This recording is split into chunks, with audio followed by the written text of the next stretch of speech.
English Shorthand Higher, June 1985. Ready? Start. Ladies and gentlemen, I have great pleasure in taking part in the seminar on unity and progress of the country. During the discussions that were held this morning, this subject was dealt with by men of experience in different walks of life.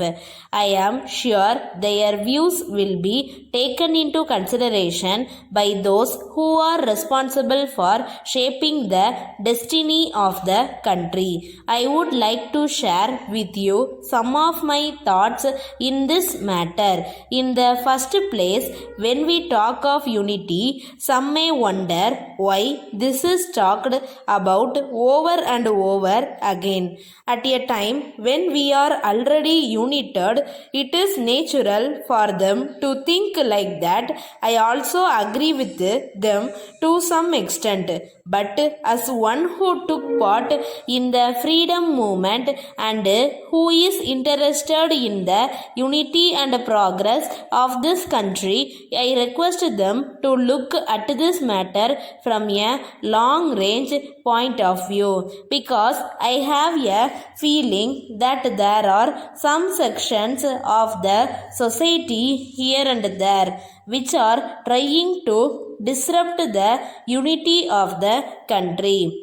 After India became independent, popular governments are functioning both at the center and in the states, and they are doing their best to meet the requirements of the people and to raise their standards of living by implementing a number of schemes.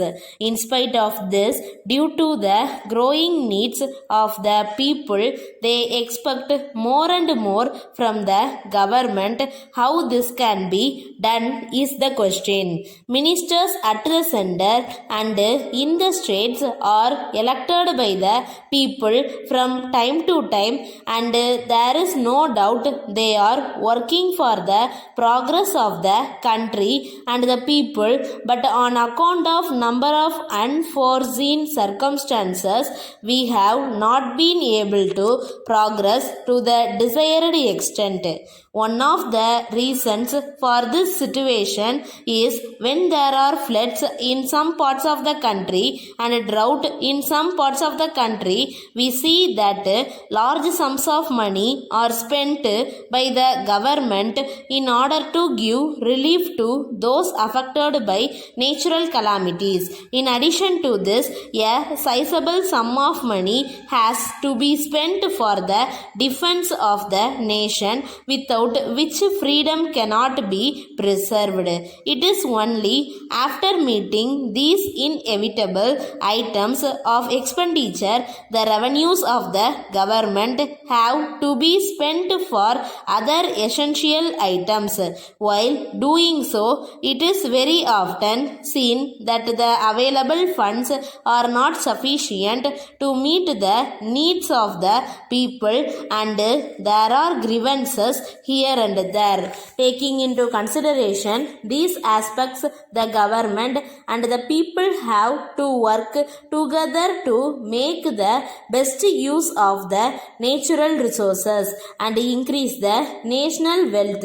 For instance, in areas where there is irrigation facility, we must increase the production of food grains. In areas where there is scope for industrial development, suitable industries have to be started. It is only by such a determined effort the nation can progress.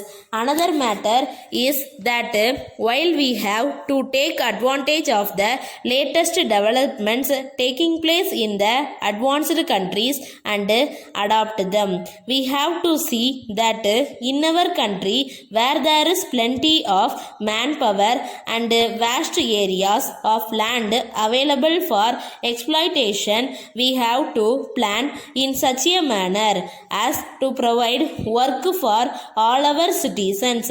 My view is that in a developing country we cannot allow anyone to remain idle without doing some useful work or other, because only a nation which is active can progress. Letter dated 10th April 1983 from Thiru M. Sarathi, Advocate, Rajaji Salai, Madras, to Messrs. Selvam and Company, Broadway, Madras.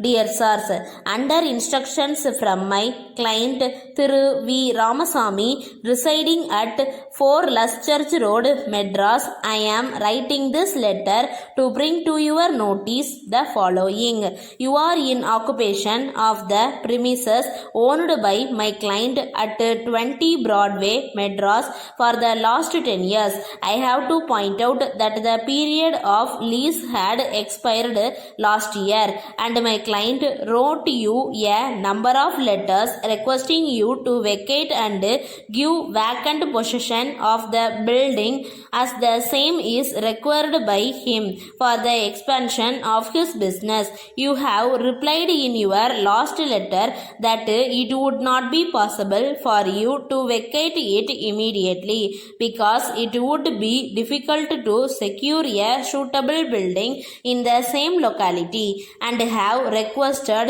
for the extension of time till the end of this year. As far as my client is concerned, the premises is required by him immediately, as the building where he is at present running his business is required by its owner, and therefore he has no other alternative than to get back his premises from you and shift his business to that place.